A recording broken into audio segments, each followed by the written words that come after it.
ओम साई राम। साईं बाबा की कृपा आप सब साईं भक्तों पर बनी रहे। मैंने बाबा की एक बुक पढ़ी, फ़कीर, जिसके लेखक रुजबे एन भरूचा है।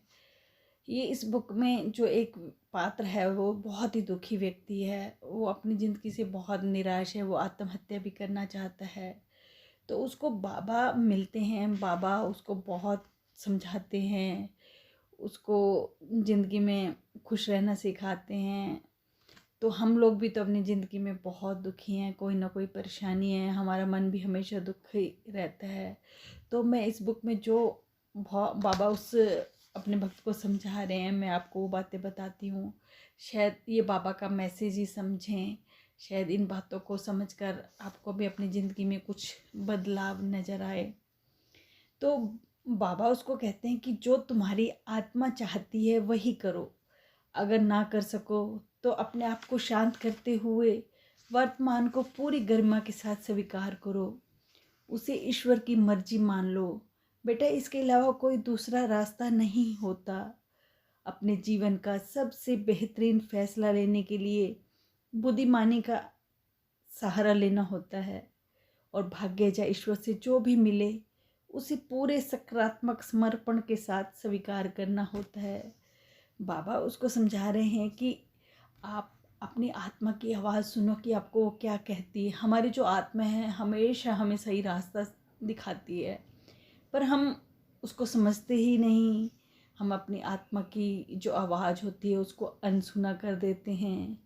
और बाबा कहते हैं कि वर्तमान में जीना सीखो, अतीत की यादों में मत खो। अगर आप अतीत की यादों में खोए रहोगे तो आपको दुख रहेगा, आप उस दुख से बाहर नहीं निकल पाओगे। जो वर्तमान है ना, उसको जियो, खुशी से जियो। आपको जीवन एक बार मिला है, बार बार नहीं मिलेगा। और जो कुछ मिला है उसे ईश्वर की मर्जी जान लो कि ईश्वर जो कुछ कर रहे हैं वो अच्छा ही कर रहे हैं। हम दुखी क्यों होते हैं पता है? हम अपनी ज़िंदगी का रिमोट कंट्रोल जो है ना वो अपने हाथों में ले लेते हैं। हम सोचते हैं कि हम जैसा चाहेंगे अपनी ज़िंदगी को चला लेंगे, पर वैसा नहीं होता। हमारे मन मुताबिक कुछ भी नहीं होता, तभी तो हम दुखी होते हैं। तो हम ईश्वर की रज़ा को ही मान लें कि जो ईश्वर करेंगे वो हमारे लिए अच्छा रहेगा। तो इस बात को अगर हम समझ लेंगे तो हम अपने जीवन में सुखी रहेंगे। बाबा फिर अपने भक्त को समझाते हुए कहते हैं कि दर्द ही ऐसा महान उपहार है जो प्रभु अपनी संतान को दे सकता है, क्योंकि यह पीड़ा ही तो करुणा व प्रेम के द्वार खोलती है। यही प्रेम व करुणा स्वर्ग और ईश्वरीय चेतना के द्वार खोलते हैं। देह, मन व दिमाग में बसी पीड़ा का अर्थ होगा कि ईश्वर के लिए यह धरती उपजाऊ हो गई है। अब वे तुम्हारी आत्मा पर काम कर सकते हैं। पर बेटा, अगर तुम इसी दर्द को नकारात्मक बना दोगे तो जान लो कि तुमने ईश्वर के साथ उसके साए में चलने का मौका गंवा दिया। बच्चे, अगर तुमने पीड़ा को अपने भीतर नेकी बोने का मौका दिया तो स्वर्ग का राज्य तुम्हारा होगा। ऐसा केवल भौतिक चोला छोड़ते समय ही नहीं होगा, बल्कि तुम अपनी एक एक सांस के साथ इसे महसूस कर सकोगे। सलीब तो रहेगी, पर तुम्हारे कंधे पहले से कहीं मजबूत हो जाएंगे। देह पर कोड़े तो पड़ेंगे, पर प्रभु की कृपा से उनका दर्द तुम्हें छू भी नहीं पाएगा।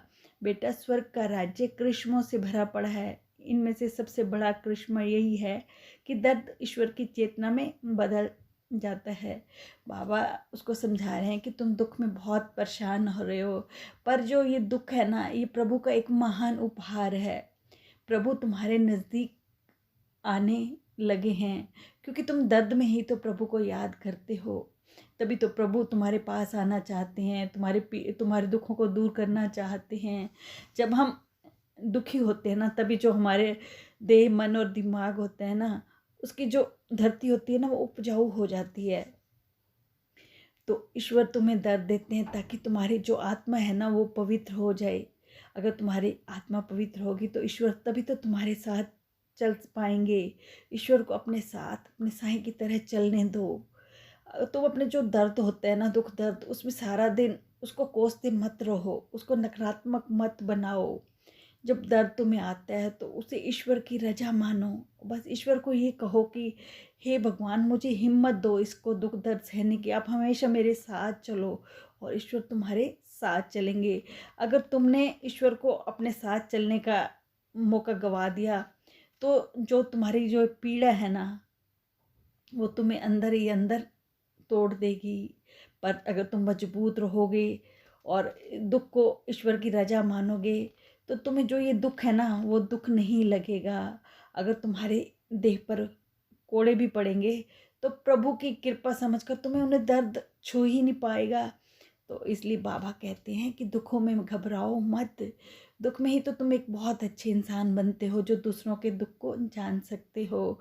तो जब दुख आते हैं, जब तुम्हारे मन के अंदर करुणा के भाव आते हैं, तो इन भावों का उपयोग करो, दूसरों की मदद करो, दूसरों के काम आओ।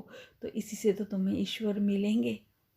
बस आज इतना ही। अगर आपको मेरा वीडियो अच्छा लगता है तो प्लीज़ लाइक करें, सब्सक्राइब करें, तो मुझे बहुत खुशी होएगी। ओम साई राम।